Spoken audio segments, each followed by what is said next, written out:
सावन के महीना के पावन पुनीत शुभ अवसर रक्षाबंधन भाई बहन का ये पवित्र का बंधन आ रहा है और बहन अपने भैया से प्रकट पुकार कर रही हैं। और सुने आप रक्षाबंधन पावन पर्व पर आप लोगों की सेवा में न्यू गीत है। सुने आप, लाइक सब्सक्राइब और कमेंट में जरूर बताएं। तो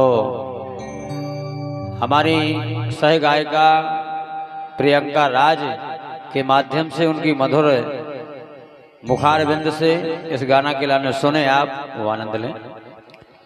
तो लीजिए, एक दुखहारी बहन अपने भैया के पास आई और भैया से विनय कर रही, क्या कह रही के बंधवालो राखी प्यारे भैया आ गई बहन तुम्हारी। बंधवालो राखी प्यारे भैया आ गई बहन तुम्हारी। बंधवालो राखी प्यारे भैया आ गई बहन तुम्हारी। बंधवालो राखी प्यारे भैया आ गई बहन तुम्हारी। बंधवालो राखी प्यारे भैया आ गई बहन तुम्हारी।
गई बहन तुम्हारी भैया जया गई बहन तुम्हारी।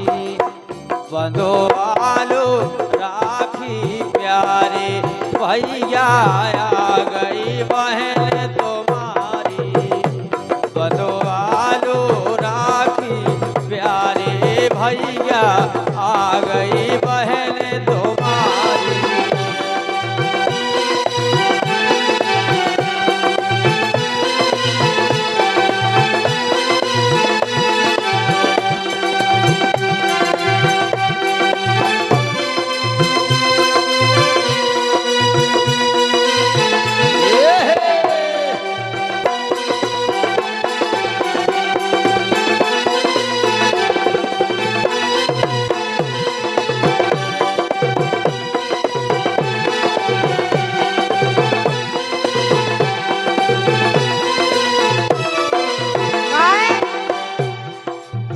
बेचारी बहन कह रही, क्या कह रही?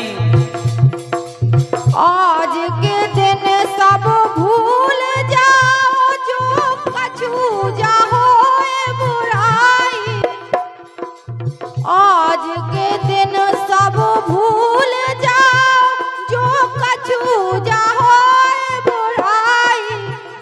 बंधवालो प्यारे भैया राखी आ गई बहन तुम्हारी। बंधवालो राखी प्यारे भैया आ गई बहन तुम्हारी। बंधवालो राखी प्यारे भैया आ गई बहन तुम्हारी। बंधवालो राखी प्यारे भैया आ गई बहन तुम्हारी। तुम्हारी।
बेचारी बहन रोन लगी हो कह रही क्या कह रही भैया तुम कितना हमें बिसाए रही हो लेकिन हम नहीं बिसरा सकत नहीं बिसरा सका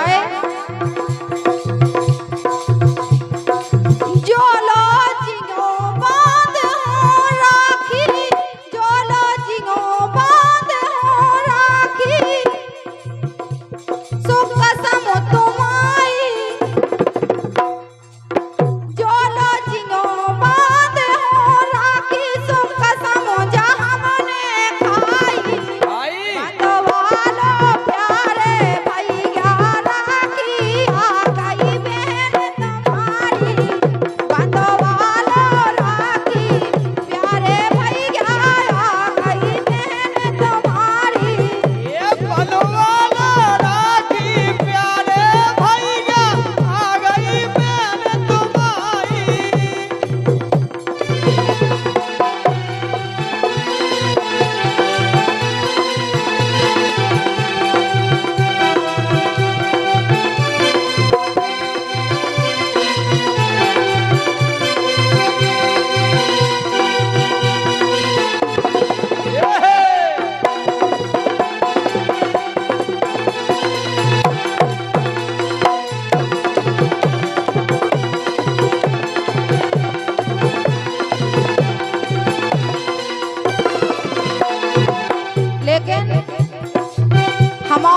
बहुत प्यारे भैया से के वो है हाँ वो एक कैसी बहन। वो का अरे राम राम।